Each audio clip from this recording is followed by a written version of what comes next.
Hello everyone, very good morning to all. So आज हम दो केस करेंगे। डिफरेंट डिफरेंट एंगल के केस है, ठीक है। दोनों डिफरेंट एंगल के केस हैं और दोनों बहुत इंटरेस्टिंग रूब्रिक्स और केसेस में हम आज डिस्कस करेंगे, जो आपको थोड़ा दोनों रेमेडी को डिफ्रेंशिएट करने के लिए आपको हेल्प मिलेगा। सो फर्स्ट हम एक केस करेंगे। ये केस के थ्रू मैं आपको समझाऊंगा ये मेडिसिन कैसे बिहेव करती है, ठीक है। सो एक फादर अपने बच्चे के साथ, मतलब एक 13-14 ईयर्स का एक लड़का अपने फादर के साथ आया, ठीक है, एब्डोमेन पेन का कंप्लेन लेके, ठीक है। एंड द सिचुएशन ऐसा था कि फादर मतलब और हस्बैंड, मतलब हस्बैंड वाइफ एंड बच्चा, ये तीनों साथ में रहते थे, ठीक है।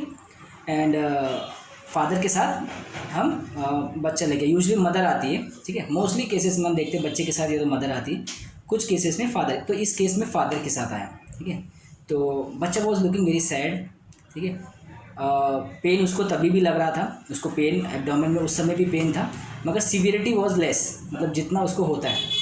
सो बच्चा बैठा एंड उसके चेहरे पे एकदम उदासी छाई हुई थी, मतलब हैप्पीनेस नहीं था, मतलब आने का। No good morning, no wish. उसके फादर ने मुझे विश किया एंड उसके फादर ने बताना चालू किया कि सर, इसको पेट दर्द की बहुत समस्या रहती है, बहुत पेट दुखता है सर, कभी भी पेट दुखता है, हम बहुत परेशान हो गए हैं, ठीक है। तो इसका पेट दर्द होता है तो बहुत इसकी हालत ख़राब हो जाती है, बहुत तड़पता है सर, मैं देख नहीं पाता हूँ अपने बच्चे को इस हालत में, बहुत तड़पता है, बहुत दर्द होता है उसको, तड़पता है दर्द में। तो प्लीज़ आप देखिए, मैंने दवा तो कर लिया, कोई आराम नहीं मिल रहा है, और इसका पढ़ाई भी हैम्पर हो गया है, इसका पढ़ाई में भी अब दिल, पहले ये बच्चा कितना, मतलब बहुत अच्छा था सर, इतना एक्टिव था, इतना इंटेलिजेंट था, बहुत अच्छे खासे उसको आगे बहुत कुछ करना था, मतलब अब उसको कुछ इंटरेस्ट नहीं रह गया सर। जब से तकलीफ़ चालू हुआ है तब से इसको इंटरेस्ट कम हो गया है, बहुत लेज़ी हो गया है, बहुत उदास रहता है, दर्द की वजह से परेशान रहता है, ठीक है। सो मैंने बोला ठीक है, क्या करता है दर्द के समय में, क्या करता है। बोले दर्द दर्द के समय में इसको जब दर्द उठता है पेट में तो वो बहुत तड़पता है, इतना दर्द होता है, बहुत रेस्टलेस हो जाता है, यहाँ से वहाँ से, यहाँ से बेड के ऊपर इधर उधर पलटी मारता है, बहुत दर्द होता है, बहुत बेचैन हो जाता है, ऐसा जैसे मछली तड़पती है सर, उस तरीके से तड़पता है। उसको दवा देते हैं, दवा भी बहुत काम नहीं करती है, दर्द रुकता ही नहीं है। हमने सोनोग्राफी किया, मगर सोनोग्राफी में भी कुछ नहीं आया, ठीक है। तो डॉक्टर ने बोला कि दवा, मैंने डॉक्टर मतलब एमडी को दिखाया, सबको दिखाया, 2-3 डॉक्टर हो गए, मगर उसको रिलीफ नहीं मिलता है। पेन किलर का असर भी ज़्यादा देर तक नहीं थाम पाता है, और जब दर्द होता है तो उस बोलता है कि मैं मेरा होश नहीं आ रहा है, मैं गिरने वाला हूँ, मतलब मैं बेहोश होने वाला हूँ। उसको इस तरीके से बातें करता है कि मेरे को कुछ समझ में नहीं आ रहा है, मैं ऐसा लगता है मैं गिर जाऊँगा, मैं बेहोश हो जाऊँगा डैडू, मैं बेहोश हो जाऊँगा पापा, मैं गिर जाऊँगा, इस तरीके से बातें करने लगता है। तो हम थोड़ा डर जाते हैं। तो मुझे पता चला आपके बारे में एंड सो मैं आपको दिखाने आया। तो बच्चा was not telling anything, he was sad sitting, just listening कि what is father is telling. So चुपचाप बैठा था। तो मैंने उसको पूछा कि एक काम कीजिए सर, आप बाहर बैठिए, मैं थोड़ा बच्चे से बात करता हूँ, ठीक है। तो उसके फादर ने बोला ठीक है सर, आप बात कीजिए, फिर मैं आपको आगे का बताऊँगा। सो फादर को मैंने बाहर बिठाया और मैंने फिर बच्चे से पूछना चालू किया, ठीक है। He was in I think 8 या 9th 8th स्टैंडर्ड में है वो। सो मैंने उसको पूछा कि क्या होता है, आप बताओ। फादर ने तो बता दिया आपको दर्द कैसा होता है, मगर मैं आपसे जानना चाहता हूँ क्या हो गया, इतना दुखी क्यों हो, क्या प्रॉब्लम हो गई, इतना सैड क्यों हो, दर्द है ना, दर्द की वजह से दुखी हो। तो कुछ भी नहीं बोला, ठीक है, शांत से बैठा है एंड नीचे देख रहा है। तो मैंने उसको थोड़ा सा एश्योर किया कि देखो, आप बताओगे नहीं तो कैसे पता चलेगा ना, आपको ठीक होना है, और डोंट वरी, हमारी बात आप में और मेरे बीच में रहेगी, हम किधर डिस्कस नहीं करेंगे ना। आप मुझे बताओगे तो मैं आपको समझ सकता हूँ, आपकी दवा समझ सकता हूँ, तो आपको मैं इससे निकाल सकता हूँ। सो थोड़ा सा उसने कॉन्फिडेंस आया, तो बोला सर मुझे दर्द रहता है हमेशा पेट में। तो बोला वो तो मैंने सुन लिया फादर से, आप दुखी क्यों, आप सैड, इतना दुख क्यों है, ठीक है, दर्द की वजह से सैड हो। बोले नहीं सर, दर्द की वजह से सैड नहीं हूँ। तो बोले किस वजह से सैड हो। बोले सर, मेरे फादर और मेरी मदर और मैं, हम तीनों जन रहते हैं, और मेरी माँ का जो बिहेवियर है ना सर, वो बहुत अच्छा नहीं है। मैंने बोला अच्छा नहीं मतलब। बोले सर, वो बात बात पे वो फादर को उनसे झगड़ा कर लेती है, जब चाहे दिन में रोज़ सुबह शाम 3 में 3 4 बार बहुत झगड़े होते हैं। और ये सब मैं देखता हूँ, और माँ की वजह से पूरा जो घर एनवायरनमेंट है वो पूरा ख़राब हो गया है सर। तो उस माहौल में मुझे दम घुटता है। वो देख देख के मेरा कॉन्फिडेंस भी कम हो गया। मुझे जो आगे जो करना था वो भी, मुझे अब पढ़ाई में इंटरेस्ट नहीं लगता है, ठीक है। और मुझे बहुत चिड़चिड़ होने लगी है कि मतलब मैं चाहता हूँ बोलने के लिए, मैं बोल नहीं पाता हूँ। मुझे आता है, मैं स्कूल में भी अब ऐसा हो गया कि टीचर्स भी मुझे पॉइंट आउट कर रहे हैं कि मुझे आता है मगर मैं भूलने लगा हूँ सर। मेरे को बोलने में भी दिक्कत होने लगी है। मैं अपने शब्द नहीं बोल पाता कि, और मैं भूल जाता हूँ, वर्ड्स भूल जाता हूँ, ठीक है। मैं चीज़ें भूल जा रहा हूँ, मैं कम्युनिकेशन नहीं कर पा रहा हूँ अपने फ्रेंड से, और मुझे अजीब सा चिड़चिड़ापन बना रहता है। मन में उदासी रहती है कि क्या हो गया है। और मैं अपने फादर को और मदर को ये देखता हूँ तो मुझे बहुत दुख होता है।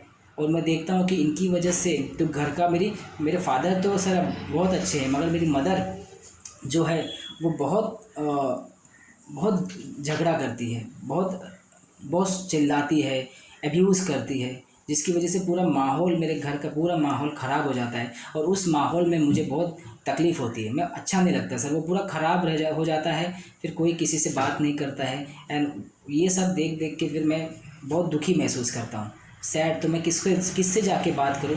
फादर अलग, उनको अलग तकलीफ़ रहती है, मदर का अलग ही उनका दिन भर चलता रहता है। वो मुझे भी कभी कभी डांट देती हैं। सो इस तरीके से मैं कुछ बोलने एक्सप्रेस नहीं कर पाता हूँ।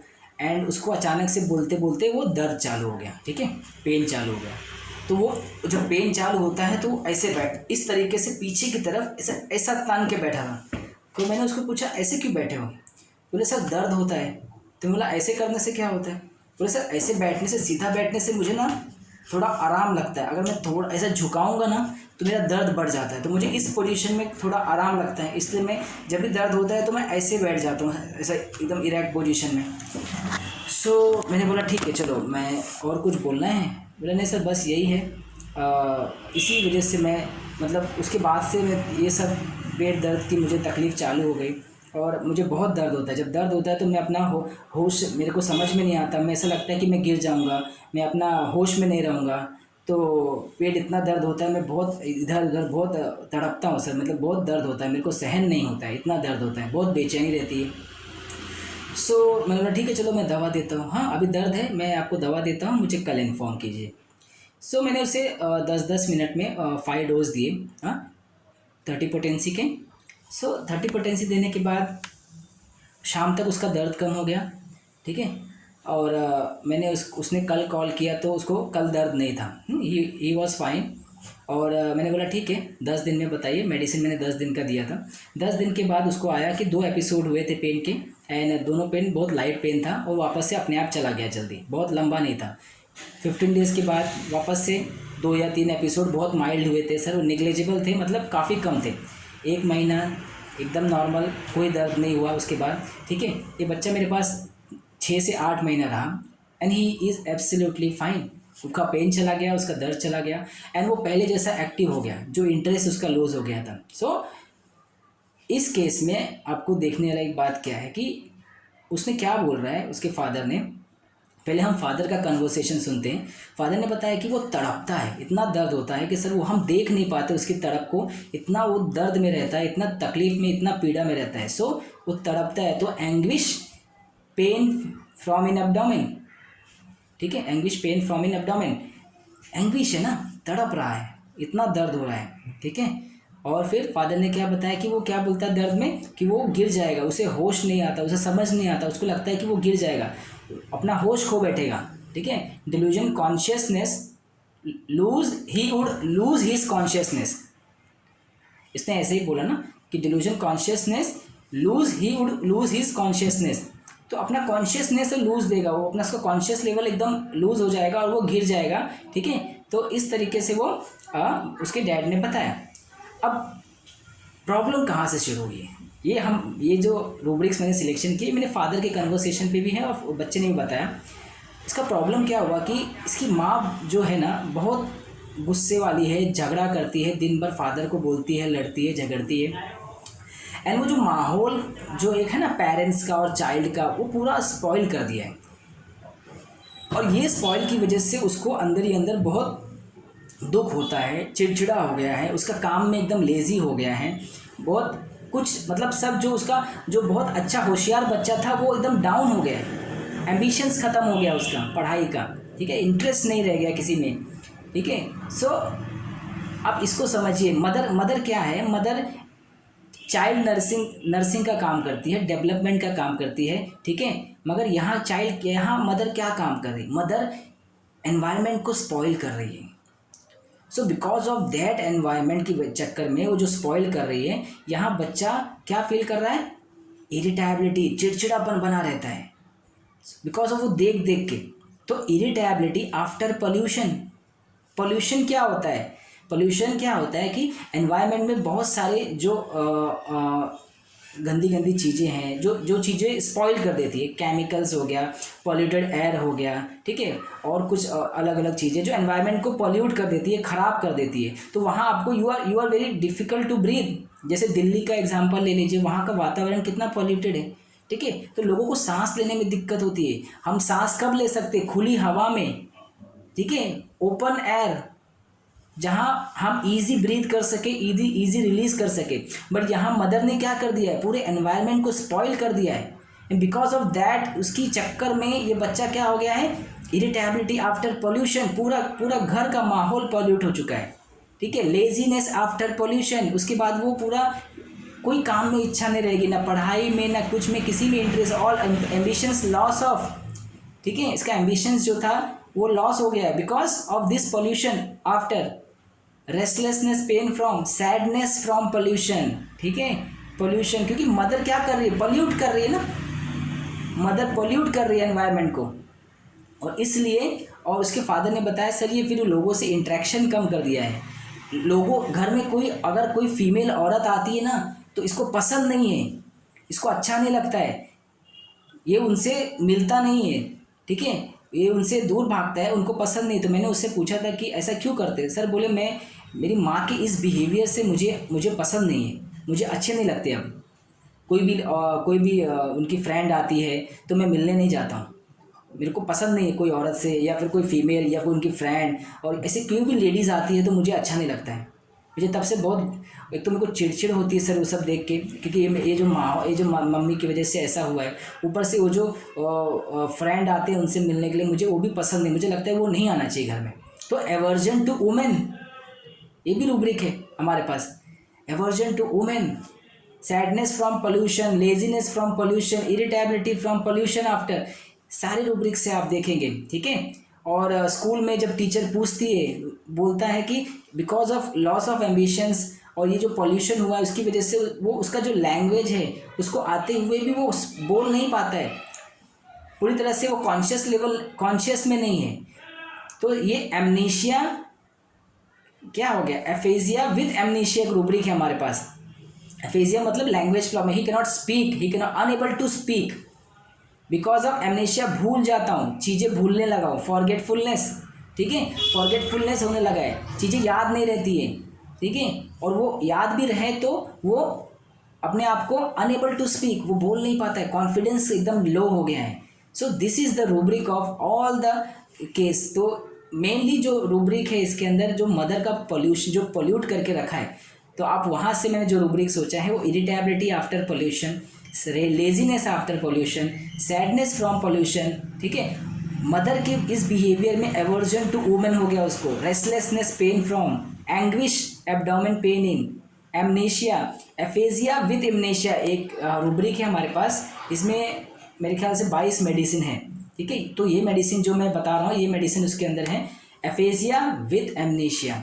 मैंने इसको डायस्कोरिया मेडिसिन दिया था, ठीक है, डायस्कोरिया विलोजा ये मेडिसिन है। और लास्ट में जब उसको दर्द हुआ तो उसने कैसे बैठा, ये टिपिकल एलन स्किनोट अगर आप जानते हो तो ये जो एम्बुलेशन है ना, सिटिंग इरेक्ट, पेन एब्डोमेन, अगर इस पोजीशन में रिलीफ लगे सिटिंग इरेक्ट में, देन डायस्कोरिया विलोसा, ठीक है, सिंगल मेडिसिन है, आप सोच सकते हैं।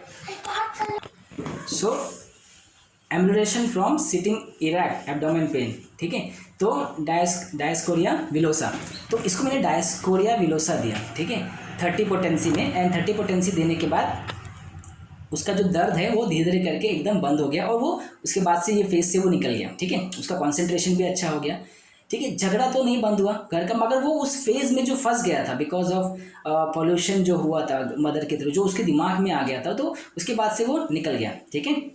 बहुत क्लोज है इसके कोलोसिंथ, मगर कोलोसिंथ का प्रेजेंटेशन अलग है, ठीक है। डायस्कोरिया विलोसा इज हम मानते हैं कि एब्डोमेन पेन के लिए बहुत अच्छा होता है, कोलोसिंथ भी एब्डोमेन पेन के लिए बहुत अच्छा होता है, मगर दोनों का प्रेजेंटेशन ऑफ एब्डोमेन पेन बहुत अलग होता है, दोनों का मेंटल इन एब्डोमेन पेन दोनों बहुत अलग होता है। कोलोसिंथ का एब्डोमेन पेन कब होता है, आप एक चीज़ हमेशा याद रखिए, कोलोसिंथ को जब कोई बात बुरी लगती है, ठीक है, he feel indignation but he cannot speak, उसको लगता है ये गलत है और उस गलत में उसे बहुत गुस्सा आता है बट वो बोल नहीं पाता है, उसके बाद एब्डोमेन पेन होता है। आप हमेशा कोलोसिंथ दीजिए, देखिए पेशेंट ठीक होगा ही, ठीक है। कितने सारे केसेस में आप जब भी एब्डोमेन पेन आए ना, तो आप हमेशा एक क्वेश्चन हमेशा पूछ लीजिए कि कुछ गुस्सा आया था क्या। मैंने कितने केसेस में मैं कभी कभी डायरेक्ट पूछ लेता हूँ, गुस्सा हुआ था क्या, कल परसों बहुत गुस्सा आया था, तो बहुत सारे पेशेंट बोलते हैं हाँ सर बहुत गुस्सा आया था, ठीक है। तो मेरे पास एक केस बताता हूँ, केस से समझाता हूँ। कोलोसिंथ, हमने डायस्कोरिया विलोसा पढ़ लिया, मैं आपको डिफ्रेंशिएट करता हूँ कोलोसिंथ का, ठीक है। कोलोसिंथ का जो एक तो एक का एम्बुलेशन है सिटिंग इरेक्ट, ठीक है, एब्डोमेन पेन बेटर होता है, और दूसरा कोलोसिंथ का जो बेटर होता है वो इस पोजीशन में बेंडिंग डबल में होता है, जबकि डायस्कोरिया विलोसा का बेंडिंग डबल में उसको एग्रीवेशन होता है, और कोलोसिंथ को बेंडिंग डबल में उसको एम्बुलेशन होता है। मगर कोलोसिंथ का जो एब्डोमेन पेन है ना, वो बिकॉज ऑफ इंडिग्नेशन के चलते होता है। एक रूब्रिक है हमारे पास, एब्डोमेन पेन आफ्टर इंडिग्नेशन, उसको गुस्सा बहुत आता है, कुछ तो उसके साथ गलत हो रहा है, उसको लगता है ये गलत है, और वो ही कैन नॉट स्पीक, या फिर स्पीक करता है या गुस्से में बहुत बोल देता है, उसको लगता है ये गलत है, और उसके बाद उसको दर्द चालू होता है। कोलोसिंथ उसको दीजिए, ठीक है। तो एक रूब्रिक है हमारे पास, indignation at the misdeed of other, किसी के मिसडीड मतलब गलत करने की वजह से उसको इंडिग्नेशन फील होता है, उसे गुस्सा आता है, राइटियस एंगर, उसका गुस्सा करना भी वाजिब है, ठीक है। Indignation with irritability, element from anger suppressed, element from mortification, आप देखोगे दिस ऑल कवर्ड कोलोसिंथ। तो ऐसे पेशेंट आते हैं, ठीक है, आप अगर पूछेंगे तो वो ज़रूर आपको बताएंगे कि आप केस आप जब लेते हो तो हर पेन का कोई ना कोई पॉजिटिव फैक्टर होता है, तो आपको फाइंड आउट करना है, ठीक है। तो यहाँ हमने डायस्कोरिया विलोसा में हमने उसका फैक्टर देखा पॉल्यूशन, ठीक है, और कोलोसिंथ का जो है वो इंडिग्नेशन है। इंडिग्नेशन बहुत अच्छे अच्छे रूब्रिक्स अगर आप देखोगे कोलोसिंथ के, तो एब्डोमेन पेन आफ्टर इंडिग्नेशन सिर्फ दो ही मेडिसिन है, स्टेफिसाइग्रिया एंड कोलोसिंथ। स्टेफिसाइग्रिया भी रिएक्ट नहीं करती है, स्टेफिसाइग्रिया एक सोसाइटी सोशल पोजीशन बचाने के लिए वो अपने आप को सपरेशन में मॉर्टिफिकेशन में जाती है। एक सिंगल रूब्रिक है स्टेफिसाइग्रिया का, ailment from indignation mortification with, या ailment from mortification indignation with, अपने आप को मारती जाती है, एक्सप्रेस नहीं करती है बिकॉज ऑफ सोशल पोजीशन, कि उसने जो इमेज बना के रखी है स्टेफिसाइग्रिया ने, अगर वो बरस पड़ी तो पूरा का पूरा खराब हो जाएगा, इसलिए वो शी कैनॉट स्पीक, वो सहती जाती है।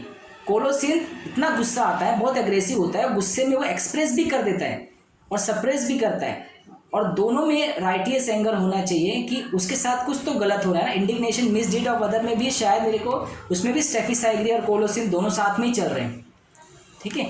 और element from anger suppressed, indignation with irritability एक रूब्रिक है, सिंगल कोलोसिंथ है, ठीक है। चिड़चिड़ापन, गुस्सा बिकॉज ऑफ मिसडीड ऑफ अदर्स की चक्कर में उसको बहुत गुस्सा और चिड़चिड़ापन रहता है कोलोसिंथ, ठीक है।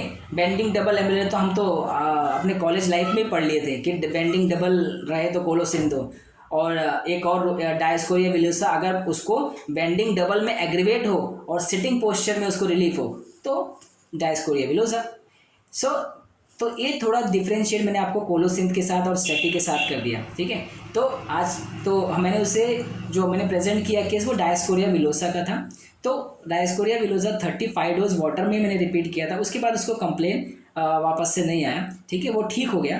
तो थैंक यू सो मच, और नेक्स्ट टाइम हम ऐसे ही मैं कोशिश करूँगा जल्दी जल्दी आपको वीडियो पोस्ट करूँ। And thank you so much, आप मेरी वीडियो लाइक्स करते हो, कमेंट करते हो, अच्छा लगता है मुझे, और आप करते हो इसलिए मैं कोशिश करता हूँ कि मैं जल्दी जल्दी आपके सामने प्रेजेंट हो और अच्छे अच्छे केसेस आपको शेयर करूँ और आपको क्लिनिक में हेल्प मिले और मेरे रूब्रिक्स के थ्रू और मेरे केसेस के थ्रू।